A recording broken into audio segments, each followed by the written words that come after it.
Okay, kumusta mga kaibigan? Magandang araw, araw ng Martes at katatapos nga ng eleksyon o putuhan o araw ng pagpipili ng mga ginugusto mga politiko, ano? So, heto nakikita nga natin ang partial result ng pagkasenador sa ating bansa, no? Pinangungunahan ni re-electionist sa Bungo, si Bam Aquino. Tingnan mo, pangalawa si Bam Aquino.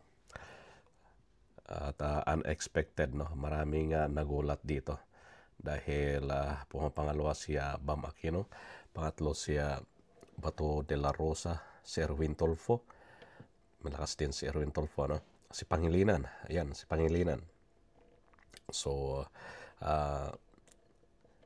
naalala natin noong nakaraang eleksyon sila ay natalo, no?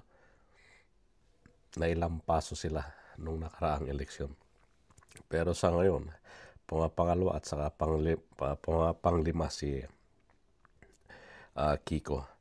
Pang-anim si Rodante Marcoleta, si Ping Lacson pang-pito, si Tito Soto pang-walo, si Pia Cayetano pang-siyam, pang-sampu si Camille. Panal pa rin si Camille. Si pang-11 si Lito Lapid. Eto si Lito Lapid talagang malakas pa rin, ano. Ano kayang mayroong magneto sa kanya, no?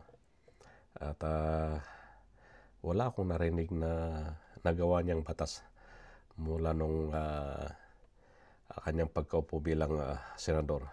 Pero titignan ko nga, may i-search ko nga kung ano yung mga laws na ginawa niya, no? Dahil hindi ko kabisado ang kanyang mga nagawa ng mga law mula noong o batas mula noong kanyang pagkaupong senador. Si pang-12 si Amy Marcos, pang-13 si Ben Tulfo. Kaya si Bong Revilla, si Binay, si Abalos, si Bundok, si Pacquiao, Salvador, malayo na. So, yun. May mga bago tayong senador dyan sa Pilipinas.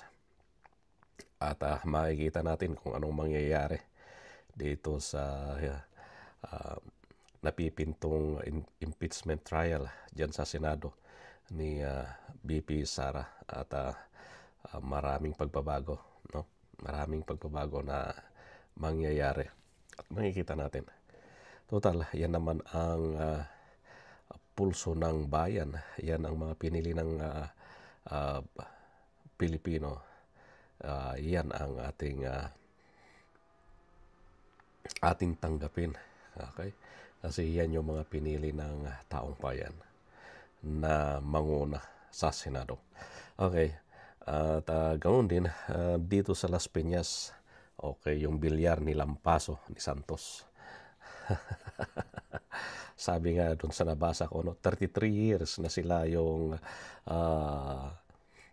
nakaupo bilang kongresista dyan sa Las Piñas. At ngayon, after 33 years, tinalo sila ng Mark Anthony Santos, which is maganda naman. Congratulations dyan sa Las Piñas. Ano? At hindi ko, kung bakit nila, isa lang ang rason yan, kung bakit nila ayaw na si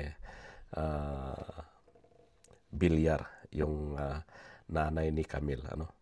Maaring dahil sa prime water o may mga bagay pang mga ginawa na hindi kaaya-aya. So, yun. At ganoon din dito sa Taguig o Pasig, si Vico Soto ang nanalo, no? So, congratulations sa mga nanalo sa ating bayan na manguna, at sana gawin nila yung tapat na pagtatrabaho o paglingkod sa ating bayan, no? Pero mayroon dito sa nakikita natin ng news na si BP Sara ay hindi raw masaya dito sa resulta ng halalan senador si Bongo, si De La Rosa, si Amy, si Camille. Ang siguradong lumabas si Marcoleta, pero yung mga iba wala na. So yun nga, no? At marami pang pagbabago na mangyayari. So at yun ang titignan at aabangan natin. Ganoon din dito sa sa Caloocan eh. Tignan natin. So dito sa Caloocan nangunguna pa rin si Along Malapitan, no? Si Trillanes ay pumapangalawa lang sa tumatakbong pagkamayor at medyo malayo ang kanilang agwat dahil 100,000. Okay? So, yung sabi mo nga kanina, kung ano yung pinili ng bayan na maglingkod para sa kanila, ay tanggapin ng bawat sa atin. Tanggapin sana nung mga natalo, no?